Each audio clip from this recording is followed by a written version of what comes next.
بسم اللہ الرحمن الرحیم۔ شروع اللہ کے نام سے جو بڑا مہربان نہایت رحم والا ہے۔ محترم عزیز دوستو، آج ہم 3 صحابہ کرام رضوان اللہ علیہ و اجمعین کی سخاوت کا ایک واقعہ بیان کریں گے۔ عیسم بن ادبی کا کہنا ہے کہ بیت اللہ میں 3 افراد کا اس بات پر اختلاف ہوا کہ سب سے بڑا سخی اس دور کا کون ہے۔ ان میں سے ایک کہنے لگا عبداللہ بن جعفر رضی اللہ تعالیٰ عنہ ہے۔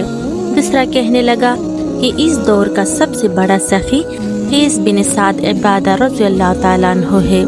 تیسرے نے کہا نہیں جناب، بلکہ اس دور کا سب سے بڑا سخی عرابہ اوسی رضی اللہ تعالیٰ عنہ ہے۔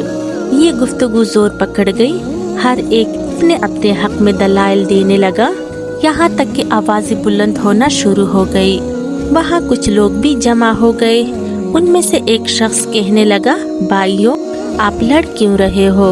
آپ لوگ ایسا کریں کہ ہر کوئی اپنے اپنے پسندیدہ شخص کے پاس چلا جائے اور اس سے کچھ نہ کچھ مانگے، اسے جو کچھ ملے وہ یہاں آ کر ایک دوسرے کو بتا دے، پھر اس بات کا جائزہ لے لیتے ہیں کہ سب سے بڑا سخی کون ہے۔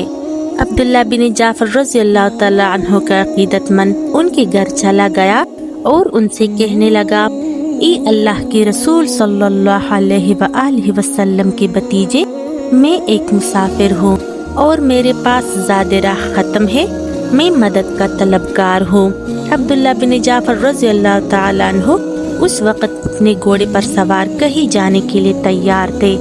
وہ اسی وقت گھوڑے سے نیچے اترے اور فرمانے لگے تم گھوڑے کی رکاب پر پاؤں رکھو اور اس پر سوار ہو جاؤ، اب یہ گھوڑا تمہارا ہے اور اس کے ساتھ ایک تیلا بھی ہے، اس تیلے میں جو کچھ ہے وہ سب بھی تمہارا ہے، اس میں ایک تلوار بھی ہے، مگر اس تلوار کو معمولی نہ سمجھنا، یہ سیدنا حضرت علی رضی اللہ تعالیٰ عنہ کی تلوار ہے، یہ تلوار بھی اب سے تمہاری ہے۔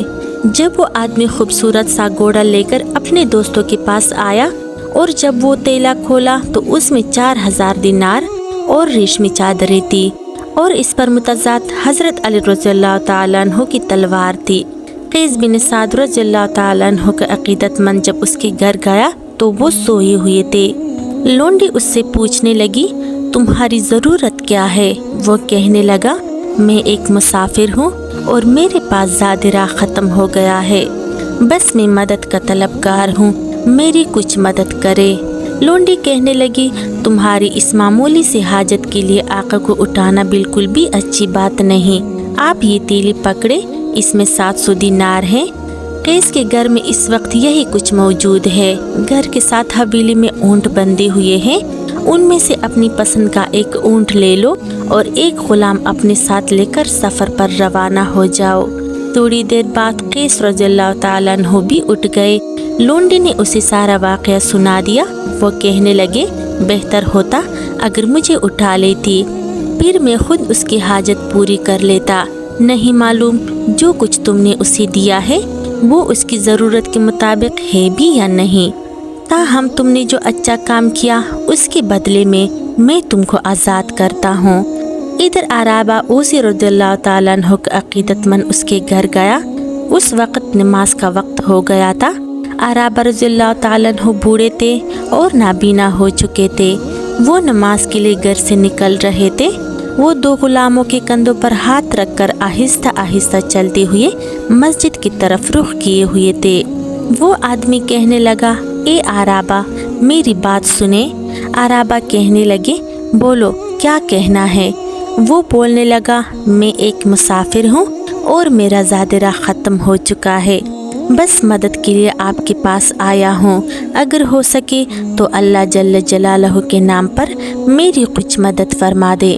عرابہ رضی اللہ تعالیٰ عنہ نے اپنے دونوں ہاتھ غلاموں کے کندھوں سے ہٹا لیے اور بائیں ہاتھ کو دائیں ہاتھ پر زور سے مار کر کہنے لگا عرابہ نے اپنا تمام مال و دولت خرچ کر دیا ہے، بس صرف یہ 2 غلام باقی ہیں، تم ان دونوں غلاموں کو لے جاؤ، اب یہ دونوں غلام تمہارے ہو گئے۔